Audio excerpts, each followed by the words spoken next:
오늘 스바냐 제3장은 예루살렘이 왜 벌을 받아야 되는지 그 이유에 대해서 설명을 해줍니다.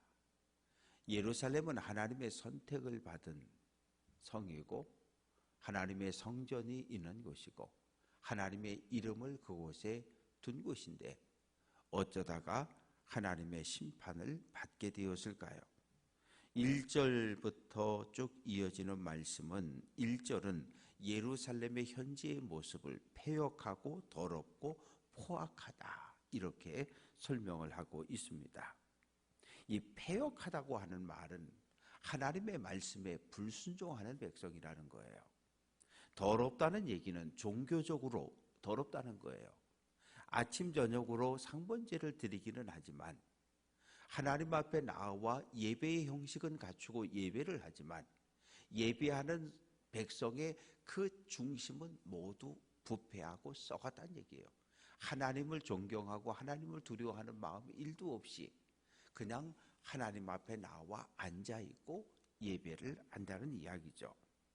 그리고 세 번째는 포악하다라고 표현하고 있는데 이 포악이라고 하는 이 단어 속에는 불법과 폭력을 담고 있습니다.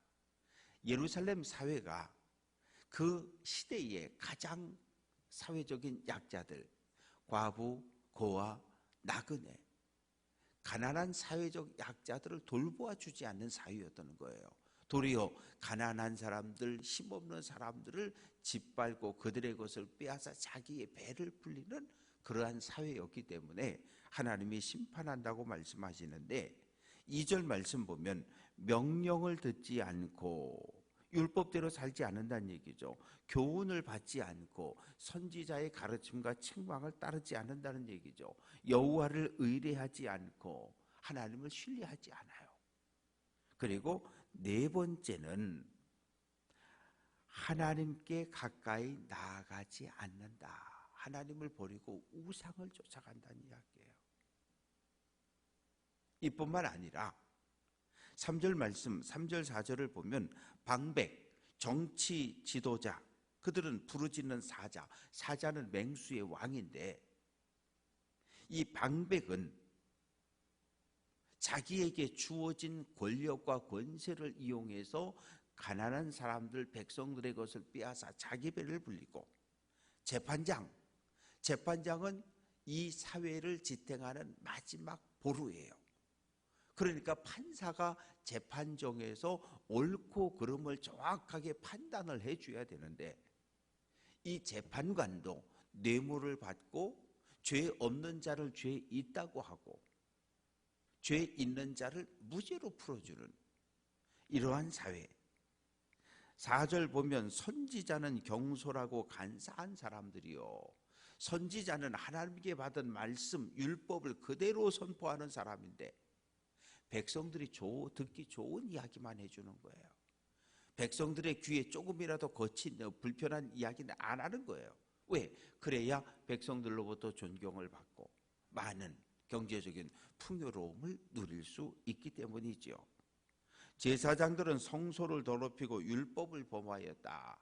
제사장은 하나님과 백성 사이의 중보자로서 백성들의 문제를 끌어안고 주님 앞에 나아가 죄를 구하는 사람이 제사장인데 그 제사장도 자기의 탐욕과 욕심을 따라서 제사를 더럽혔다는 이야기입니다. 이것이 예루살렘의 현재의 모습이에요. 그러니까 하나님이 참고 기다렸는데 더 이상은 참을 수 없는, 그래서 하나님께서 때리신다는 거예요. 그러면 하나님은 어떤 분이시냐? 5절 말씀 보면 그 가운데에 계시는 여호와는 의롭다는 거예요. 예루살렘 성 전체는 불의에 빠졌지만, 우상 숭배에 빠졌지만, 종교적 윤리적 타락에 빠졌지만 예루살렘 성 안에 계시는 백성들과 함께 하시는 하나님은 의롭다는 거예요. 정의롭다는 거예요. 그래서 불의를 행하지 않고 아침마다 해가 쫙 떠올라서 햇살이 쫙 비치면 어둠이 쫙 물러가는 것처럼 하나님이 매일매일 백성들의 삶에 은혜와 사랑을 베풀어 주었지만 이 백성들은, 불의한 사람들은 수치를 모른다는 거예요. 이 부끄러움을 모른다는 거예요. 죄를 짓고도 죄인 것을 깨닫지 못하고 회개하지 못한다는 거예요. 그래서 6절 말씀 보면 하나님이 이미 2장에 보면 여러 나라들을 다 열국을 심판하셨단 말이에요. 블레셋도 심판하고 모압과 암몬과 요압도 구스도 아수르도 주변 나라들을 다 심판한 것처럼 이제 하나님께서 예루살렘도 심판하겠다고 선언을 하십니다. 그러나 7절 말씀 보면 심판 중에 하나님의 은혜가 있어요. 7절 내가 이르기를 오직 너는 나를 경외하며 교훈을 받으라. 하나님을 두려워하며 하나님 말씀에 순종해라. 그러면 내가 형벌을 내리기는 하였지만 너희의 거처가 끊어지지 않겠다. 완전히 죽이지는 않겠다는 거예요. 이스라엘을 포도나무로 비유하면 포도나무 가지를 잘라내는 심판은 해가지만 그 뿌리는 남겨두겠다는 거거든요. 그것이 오늘 스바냐를 통한 하나님의 말씀입니다. 그러면서 8절에서 나 여호와가 말한다. 내가 일어나 벌할 때까지 너희는 나를 기다려라. 너네 딱 기다려. 내가 이제 바벨론 군대를 들어서 연합군을 들어서 예루살렘 너희를 심판하러 갈 테니까 딱 기다려. 그렇게 하나님께서 말씀을 하시는 거예요. 그러나 9절부터 13절까지의 말씀 속에는 하나님께서 남은 자들, 하나님을 신뢰하며 믿음을 지킨 사람들을 구원하고 회복한다고 말씀을 하고 있습니다. 9절 그때에 내가 예루살렘을 심판하러 갈 때에 여러 백성의 입술을 깨끗하게 하여 그들이 다 여호와의 이름을 부르며 한 가지로 나를 섬기게 한다. 하나님의 심판 중에도 남은 자들이 있다는 거예요. 그 남은 자들은 고난 중에서 믿음을 지킨 사람들이라는 거예요. 우리가 하나님을 바라보면 어떤 상황에서도 감사할 수 있어요. 그런데 우리가 늘 하나님이 주시는 선물들이 있잖아요. 물질이 될 수도 있고 건강이 될 수도 있고 여러 가지 눈에 보여지는 풍요로움이 될 수도 있어요. 만약에 욥이 10남매를 쳐다보고 살고 수많은 부유한 재물들을 바라보고 살고 건강만 바라보고 살았다면 사탄의 시험에서 바로 넘어졌어요. 그런데 욥의 장점은 무엇입니까? 10남매가 다 없어지고 그 수백억 대 재산이 한순간에 사라지고 마지막에는 머리끝부터 발끝까지 온몸이 악성 종기로 인해 골맞다 터졌다를 반복하고 있는 그 상황에도 하나님이 주셨던 선물, 눈에 보이는 물질에 관심을 가진 것이 아니라 창조주 하나님에게 관심을 가졌거든요. 하나님만 바라보았거든요. 그러니까 내 몸이 병들었어도 10남매가 다 몰살을 당했어도 수백억 대 재산이 다 날아갔어도 욥은 믿음을 지킬 수 있었던 거예요. 그러나 예수님을 찾아왔던 부자 청년은 어떻게 했습니까? 율법을 다 지켰니? 네. 하나 남은 게 있는데 내 재산 나 팔아서 가난한 사람에게 주고 너 나 따라와. 그러면 내가 구원 영생을 얻을 수 있어. 그러나 그 청년은 어떻게 합니까? 물질이 많은 고로 근심하며 돌아갔다. 예수님을 바라보지 못하고 물질의 마음을 빼앗긴 거예요. 오늘 스바냐 선지자의 말씀도 마찬가지예요. 눈에 보이는 것이 아니라 눈에 보이지 않는 하나님, 하나님이 주신 축복과 선물의 마음을 빼앗기지 않고 우리의 생명의 주인 되신 하나님에게 우리의 마음을 다할 때 우리는 어떤 상황에서도 하나님을 찬양하며 예배하고 감사할 수 있습니다. 그래서 11절 남은 자들이 흩어진 곳 구스 땅에서보다 다 어디로? 예루살렘으로 예루살렘으로 예루살렘으로 모인다는 거예요. 그러면 예루살렘에 모인 사람들의 모습은 어떠합니까? 11절 그날에 지었던 죄로 인해 수치를 당하지 않는다. 왜? 회개했으니까. 교회는 죄인들의 공동체인데 내가 죄인이구나 깨닫고 죄를 회개한 죄인이 있고, 아직도 내가 죄인인 것을 모르고 죄인인데도 회개하지 않는 죄인들이 교회 공동체 안에 있는 거예요. 그러나 하나님께서 예루살렘으로 모여온 믿음을 지킨 남은 자들의 모든 죄와 허물을 용서해 주셨고, 그래서 그들 가운데는 교만한 자가 없이 온전히 하나님을 의지하고 찬양하는데, 문제는 12절, 내가 곤고하고 가난한 백성을 예루살렘에 남겨준다. 바벨론 포로에서 돌아온 사람들, 여러 땅에 피난가 있다가 돌아온 사람들의 삶이 경제적으로 궁핍함에 처하게 된다고 이야기를 합니다. 그러나 비록 경제적으로 가난에 처해지기는 하지만 하나님의 돌봄과 보호를 받는다고 이야기하고, 13절, 남은 자는 악을 행하지 않고 거짓을 행하지 않고 입에 거짓된 혀가 없고, 양들이 푸른 초장에 누워서 목자의 돌봄을 받는 것 같이 하나님의 은혜 안에, 보호 안에, 돌봄 안에서 풍성한 삶을 살아갈 수 있다고 이야기합니다.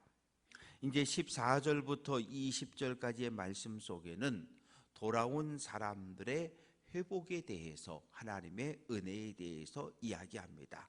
시온의 딸 이스라엘 예루살렘 따라 정말 기뻐하고 즐거워하라. 왜? 15절, 하나님께서 원수를 쫓아내고 내 죄를 용서해 주었고, 하나님께서 예루살렘의 너희와 내 가운데라고 하는 표현은 남은 자들 가운데, 구원 얻은 성도들 가운데 믿음의 공동체 안에 하나님이 함께 계시니, 15절 끝부분에 내가 다시는 화를 당할까 두려워하지 않는다.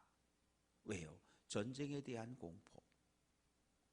요즘 우리나라도 한국 전쟁을 경험을 했기 때문에 전쟁이 얼마나 무서운지를 알잖아요.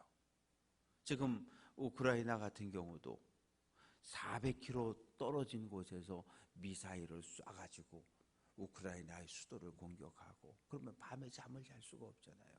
언제 포탄이 우리 아파트에 떨어질지, 우리 집에 떨어질지.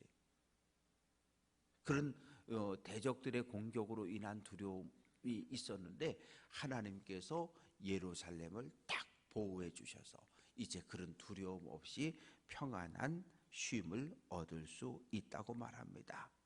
그날에 사람이 예루살렘에 이르기를 두려워하지 말라. 두려워하지 말라. 시온아 내 손을 늘어뜨리지 말라. 손을 늘어뜨렸다는 얘기는 모든 것을 포기했다는 얘기예요. 절망에 빠졌다는 얘기예요. 뭔가 내가 아직 소망이 있다 그러면 팔을 올리고 들고 뛰고 달릴 수 있는데, 모든 것을 다 포기하는 상황엔 팔을 내리뜨리고 죽든지 살든지 그냥 알아서 하시라고. 그러나 은혜 받은 사람들의 삶은 그렇지 않다는 거예요. 그러면서 17절 찬양이죠. 너희 하나님 여호와가 너희 가운데, 구원받은 성도들 가운데 믿음의 공동체 안에 계시니 그는 구원을 베푸실 전능자, 전능하신 하나님. 이 말의 의미는 강력한 힘을 가지고 와서 우리를 도와주시고 구원하시고 건져주시는, 대적과의 싸움에서 승리케 하시는 능력 있는 하나님을 이야기합니다. 하나님이 너로 말미암아, 구원받은 성도들로 말미암아 하나님이 기뻐하신다는 거예요. 왜? 하나님의 백성이 하나님의 백성의 거룩함을 회복한 그 모습을 보고 하나님이 기뻐하시고 즐거워하신다는 거. 왜? 하나님이 보시기에 좋았더라. 그 모습을 회복했기 때문에. 그 우리 교회 표어가 하나님이 보시기에 좋은 교회잖아요. 하나님이 보시기에 좋은 교회. 언젠가 하나님께서 우리 교회를 보시고 야 참 좋다 그러면서 웃으셨는데 그 모습이 없어졌었단 말이에요. 그 모습을 다시 회복할 때 하나님께서 기뻐하시고 즐거워하시는 것처럼, 믿음을, 신앙을, 거룩함을, 순결함을 회복한 예루살렘의 백성들을 보며 하나님이 기뻐하신다는 거예요. 그래서 19절 말씀 보면 그때에 내가 너를 괴롭게 하는 자를 다 보라고 저는 자, 장애가 있는 사람들도 구원하고 예루살렘 땅에서 가나안 땅에서 쫓겨나던 모든 사람들을 다 돌아오게 하고, 그래서 20절 말씀 보면 내가 그때에 너희를 이끌고 그때에 너희를 모을지다. 하나님이 하시는 거예요. 어떤 사람이 아니라. 출애굽한 이스라엘 백성을 구름 기둥 불 기둥 하나님이 앞장서서 인도하셨던 것처럼 구원받은 사람들, 남은 자들, 예루살렘에 돌아온 모든 백성들을 하나님이 친히 목자가 되어주셔서 그들을 인도하고 보호하고 지켜줄 것을 다시 한번 선언하고 있습니다. 그렇게 될 때 천하 모든 사람들로부터 예루살렘이 또 하나님의 이름이 존경을 받게 된다고 이야기합니다. 말씀을 정리해 봅니다.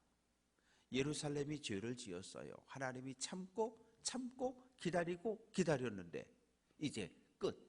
하나님의 심판을 받아야 되는 그런 상황. 그러나 때리시는 중에도 하나님께서 자비와 긍휼을 베풀어 주셔서 남은 자들을 살려내셨다는 거예요. 그 남은 자들을 중심으로 새로운 예루살렘이, 새로운 신앙의 공동체가 예루살렘에 세워지게 되고 그들은 온전히 하나님을 찬양하는 삶을 살아가게 될 것을 이야기합니다. 우리가 꿈꾸고 소망하는 하나님의 나라 천국의 모습이지요.